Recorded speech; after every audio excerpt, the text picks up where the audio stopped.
Ladies and gentlemen, the story you are about to see is true. The names have been changed to protect the innocent.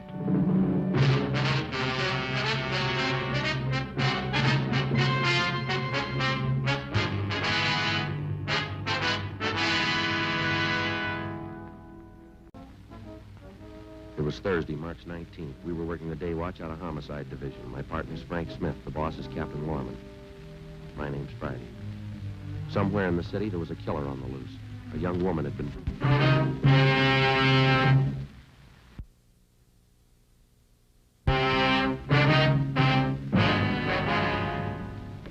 Hi, Ray. Hi, Joe. Just ran a spectrograph. Find anything? Paint flake from the victim's head matches the paint on that hunk of pipe. Any prints? No, the pipe was clean. No latent prints. You find anything else? I got those blood test reports and a couple of slides for you to look at. Here, over here. What's it look like, Ray? Here. That's blood found on the piece of pipe. Mm-hmm. Type A. And this is blood from the victim. Type A. Match, huh? Yeah, that's right. Not too important, though. Here. Here's a slide I want you to see.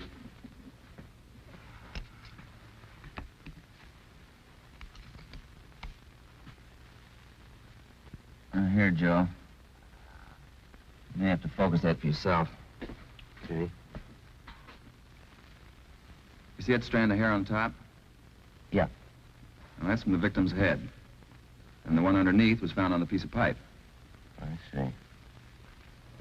She had wavy hair. Both specimens are flat. Looks like the same hair, Joe. You got anything on that piece of pipe, Pinker? Nothing. Ordinary steel pipe, 14 inches long. What else you got? Plaster impressions of those footprints are found with the body. Here they are. Crepe soles, huh? Tennis shoes. New ones, size 9. Good impression. The ground was soft. Man about 150 pounds, according to length of stride, roughly 5 feet 10 inches tall. New shoes, all right. See the tread there real good? That's right. Made by the Sport King Company. Well, that's something to follow up, huh? Sure. You could start with the tennis courts. Only about 1,000 or so in L.A. Or maybe you'd rather track down the brand. These particular tennis shoes are the biggest sellers in the country. Yeah. Where'd you like to start, Joe? Minneapolis or Pullman, Washington? What about that glove? Yeah? You might look for a missing glove. Yeah? They go well with the shoes. Just about as common. White cotton work gloves with a blue top. Here's the right glove. You find the left one. Blood on the glove? Type A. Well, it's good evidence, Ray, but where's the lead? I don't ask you to pay my parking tickets. You want to see pictures? Okay. This is the vacant lot where they found the body. Yeah. Here's a close-up of her showing the location of the murder weapon, the glove, and the footprints relative to the position of the body. Looks as bad as yesterday. Sure worked her over, didn't he? Most of these are morgue shots. You interested? No, we checked those this morning. Once is enough, Ray. That winds it, boys. You want to go over the stuff in her purse again? Find anything more? Nothing you haven't already seen. The usual. Makeup, comb, barrette. That's a hair clip. A few cheap stones in it. Loose change, quarter, nickel, few pennies. And her ID card. Thanks, Ray. Helen Mitchell, 33 Naomi Place, age 21. 21. That's not very old, is it, Ray? Not to die, no.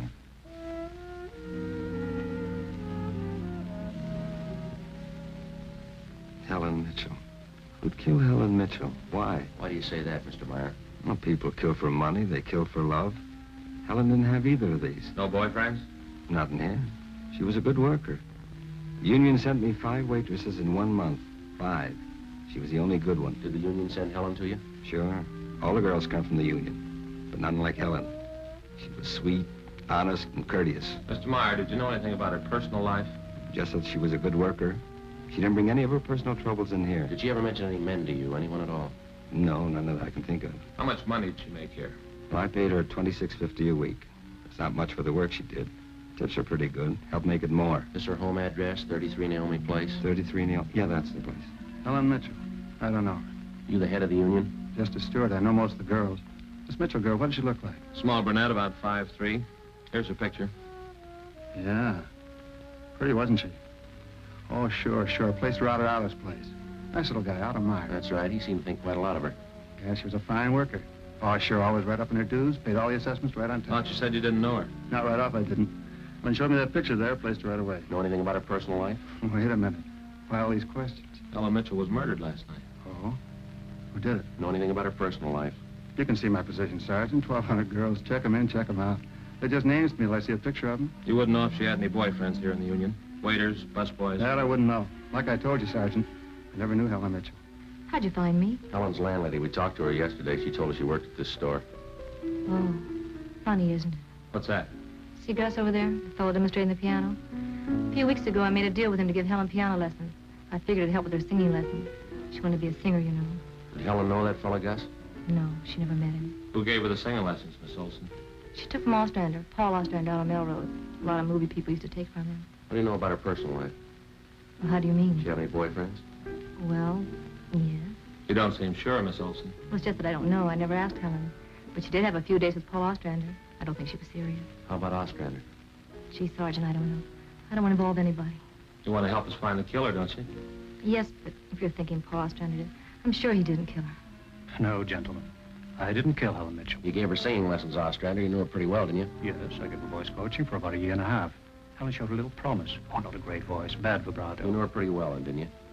Why do you say that? You'd take her out once in a while, didn't you? No, I didn't know Helen socially at all. We know you had dates with her. Well, that's not true. The only times I saw her was when she came me to the studio for lessons. You better tell the truth, mister. We can prove you've been out with her. What's the matter? Afraid of the publicity? Is that it?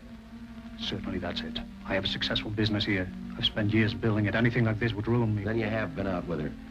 Only a few times, nothing serious. And I had nothing to do with the murder. That's the truth. Don't you know that withholding information about a thing like this can go kind of hard with you? Yes, I knew that, but what else could I do? Look, Ostrander, somewhere in this city right now, there's a guy who beat a young girl to death. He crushed her skull with a piece of steel pipe. We need every bit of information we can get to track him down. I know that, Sergeant. You could have come to us. We wouldn't run to the newspapers with it. The information's confidential. That's the way we treat it. Most of the time, it's the people who run to the newspapers first, then they come to us. That's right. People are their own press agents. Sergeant, I'd like to know what right you have to invade my privacy and lecture me on my civic duty. I'll tell you what right, Ostrander. We want the man who murdered Helen Mitchell. I got as much right as he had at 12:14 this morning. Come on, Joe. Yeah. Thanks. Sorry if we invaded your privacy. Homicide, Bechtel. I beg your pardon? No, ma'am, you've got the wrong extension. You want 2511. Just a moment, I'll transfer you. Hi, Captain's looking for you. Thanks, James. Switch is 2511, please. Skipper? Frank? Joe? What you got? A notebook full of notes, crime lab full of evidence, nothing to tie them together. These some of the people you interviewed? Yeah, those and about a dozen more we didn't even bother to take notes on. It's hard to figure, Skipper. Everybody seemed to like the girl. Helen Mitchell. No known relatives. Single, unattached girl living all alone in the city. Few friends and no enemies, none we can find anyway. You satisfied all the people you interviewed are in the clear? Well, if we're going to stick to the simple robbery motive, they are. Kind of money Helen Mitchell made wouldn't interest those people. How you doing on the outside leads? Nothing. If we could just find one hole someplace, anything. All right, now look, you got a lab full of evidence across the street. You got a book full of names here. You got the pieces, now fit them together. You just don't add. Well, go over them and keep going over them until they do add. Anything from the informants? Nothing so far. No tips on anybody that's been dough heavy lately. Nobody shooting off their mouth. The guy we won won't advertise. Figures himself a pretty smooth operator. Probably made a mistake somewhere along the line. We'll find it. Got a hot shot, Skipper. Yeah? 3220 Casino, woman, probable attack. All right, roll on it. We ran down the hotshot call for 3220 Casino. Turned out to be a typical dead-end lead. Her name was Mrs. Lillian Horn. For the past 5 years, Mr. Horn had been paid regularly on Wednesdays. He spent all day Thursday drinking up his paycheck and beating his wife. The call had no connection with the Mitchell murder.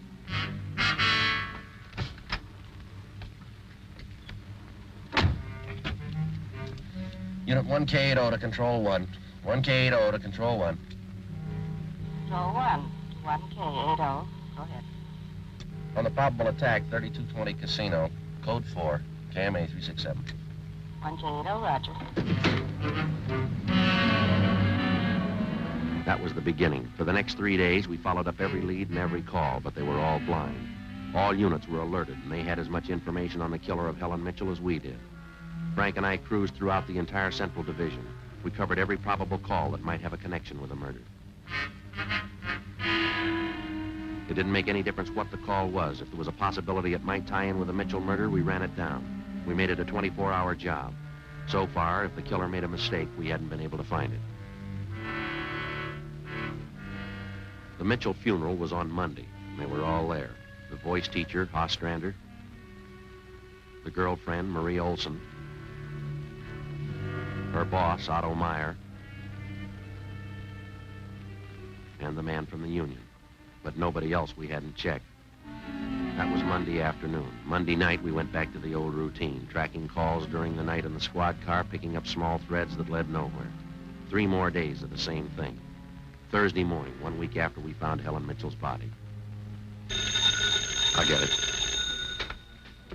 Homicide, Friday. Yes, sir, that's right. Uh-huh. All right. What was that name?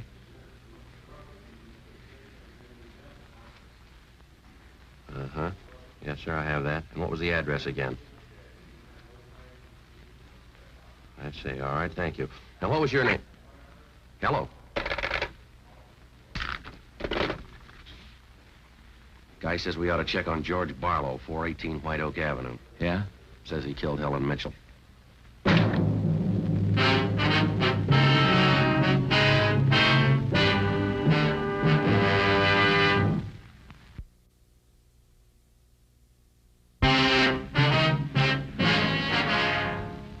Thursday, 11:26 a.m.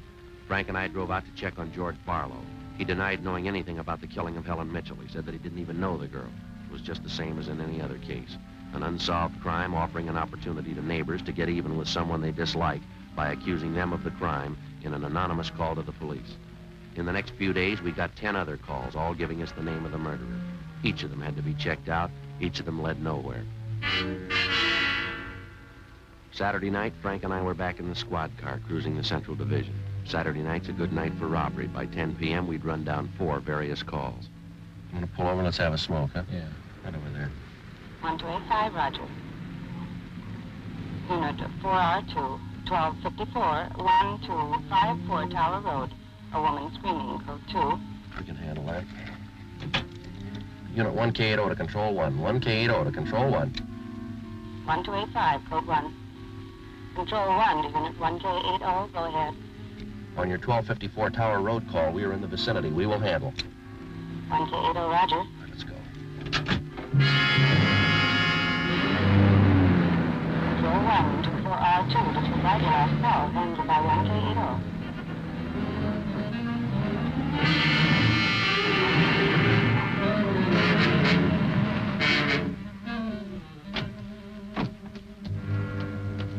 That man, he tried to kill me. He tried to kill me. He ran around the house in the backyard. He tried to kill me. Come on.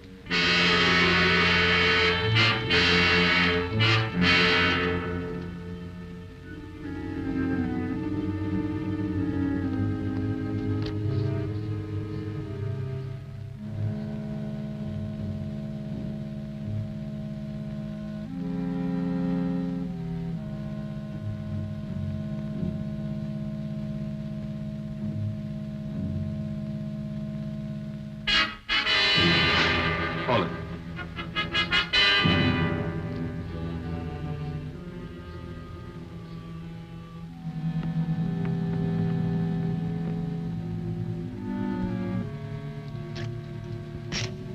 You boys work fast. What am I doing at the gas chamber? Save it, mister. I got a right to know where you're taking me. What's the charge? We'll let the girl tell you. What girl?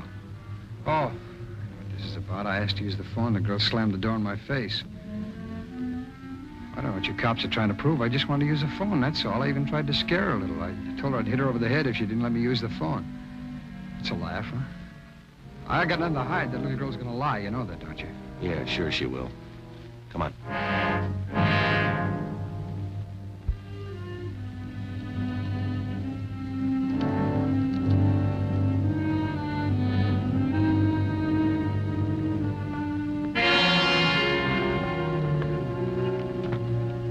That's the man. He tried to kill me.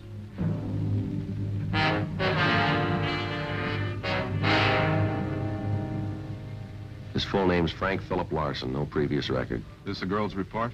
Yeah. Judy Scott. How old is she? 20. A real tough boy, isn't he?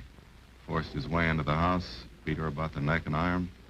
Tire iron. Yeah, Pinker's running it through the lab now. Asked her if she had any money. She told him no. Struck her again. Where's this Larson live? Hotel out near Santa Monica. He's a clothing salesman, Skipper. Works for a big men's store, Burns and Company. According to the housebook sales record, he bought a pair of tennis shoes 2 weeks ago. Weighs 158 pounds, 5'11". Tennis shoes are missing. They're not in his hotel room. He's not wearing them. Find anything else? Rhinestone. You mean a pin? No, just a small loose stone recovered from the rug in Larson's room. Crime lab got it? Working on it now. What do you figure, Joe? I think we got the man who killed Helen Mitchell. A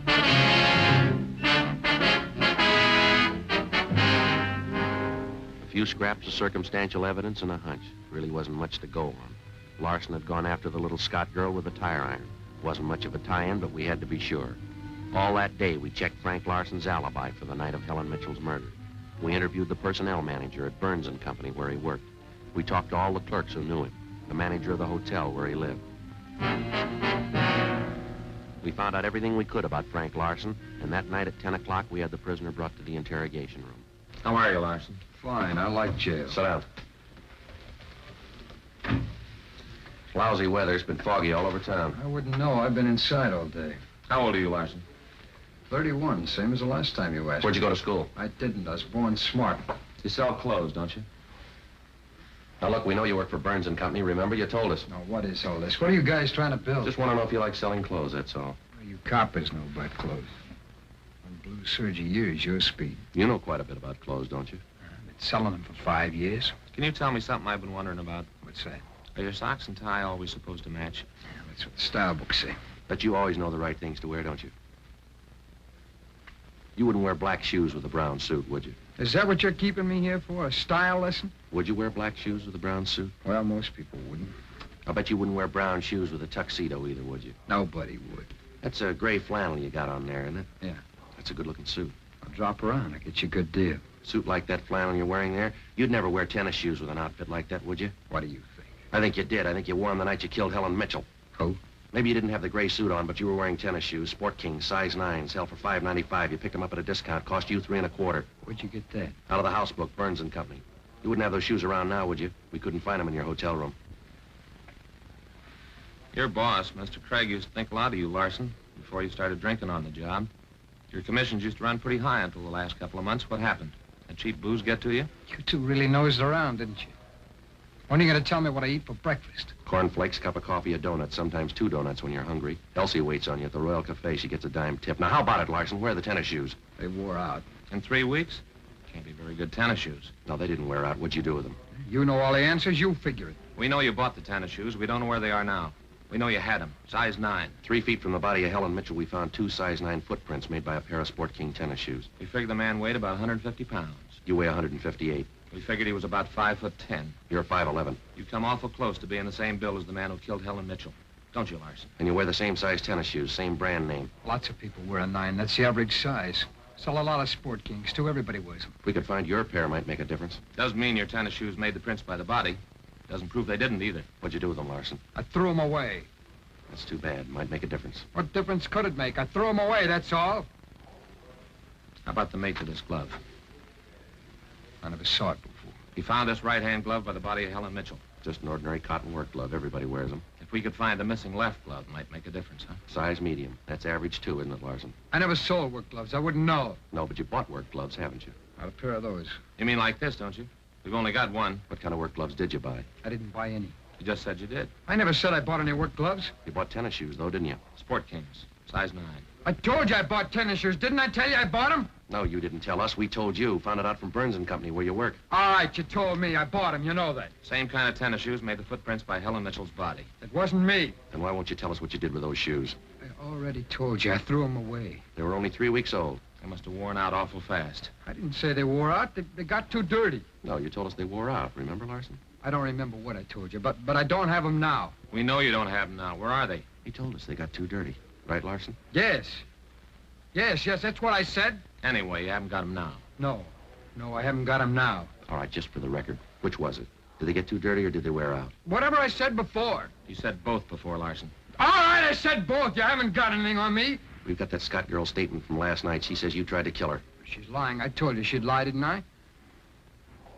I only wanted to use a phone. She says you hit her with that tire iron. Did you hit her with the iron? No. I only tried to scare her. I didn't hit her with anything. And how did she get those marks around her neck and arms? Police doctor says they were made by that tire iron. I don't care what your doctor says. I didn't hurt her. What do you mean, Larson? You didn't hurt her or you didn't hit her with that tire iron? Neither one. I just wanted to use a phone. How'd you know she had a phone? I didn't know she had a phone. I just wanted to find out. Find out what? To find out if I could use a phone. But you said you didn't know if she had a phone. Oh, how can anybody know anything the way you twist everything around? Sorry, Larson. We only want the truth. How about a cigarette? Yeah. I could use one. Matches. Larson, where were you Wednesday night, March 18th? How many times are you going to ask me the same question? Just want to make sure we got it right. Well, I told you this morning. I went to a show. I got out about 11. I had a beer and I went home. What time did you get home? About 11:30. Did you stay home? I went to bed.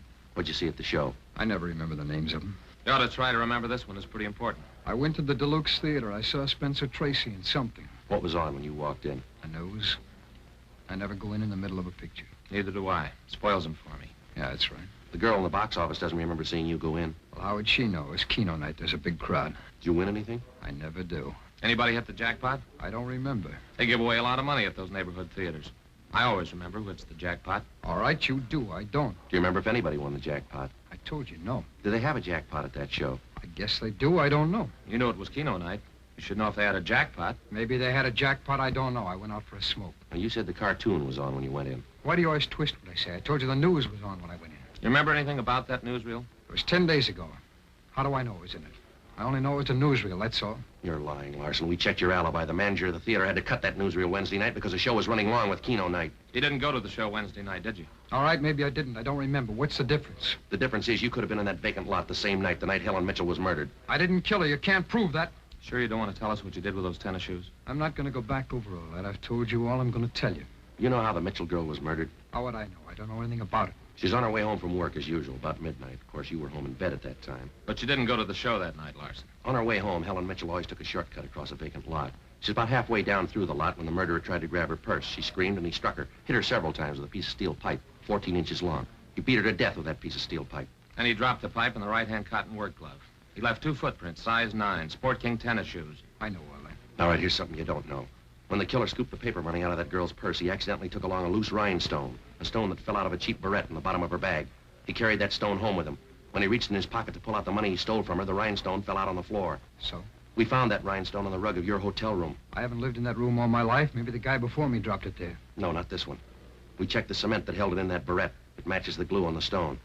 No, Larson, that rhinestone came from the hair clip that Helen Mitchell wore before she was murdered. That's enough to take you to the district attorney with. What am I supposed to say? We want you to tell us the truth. Why did you kill Helen Mitchell? Hi. Hi, Gene. Some coffee and sandwiches for you. Thanks, Gene. Looks like we're going to be here a long time. Sure, I got some ham, cheese, and liverwurst and some fruit. Coffee's black, but there's cream and sugar on the side. Thanks, Gene. Looks good. How about you, Larson? Ham, cheese, liverwurst. Not hungry, huh? Okay. Sandwich, Joe? No, thanks. I think I'll have an apple there. Thank you.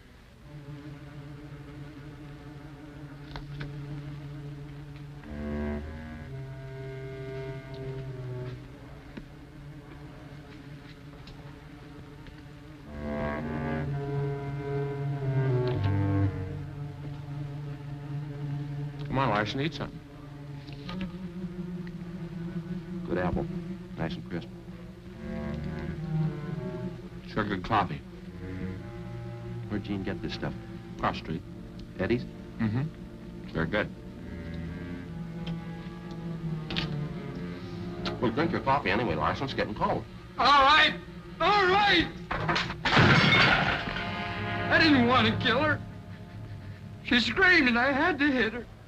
All I wanted was her purse, that's all I wanted, but no, she wouldn't give it to me. She had to fight back, so I hit her. All she had to do was give me her purse and I wouldn't have hurt her. I didn't know what I was doing. I was drunk. I was drunk. I didn't mean to kill her. I didn't mean to kill her. I didn't mean to kill her.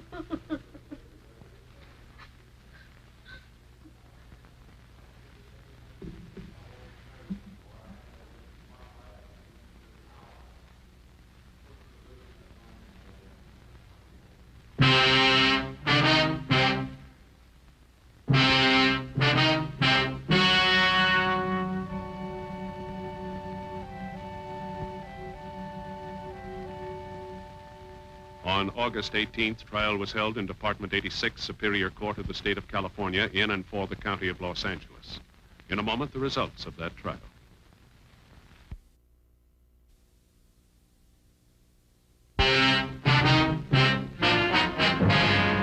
The suspect was tried and convicted of murder in the first degree.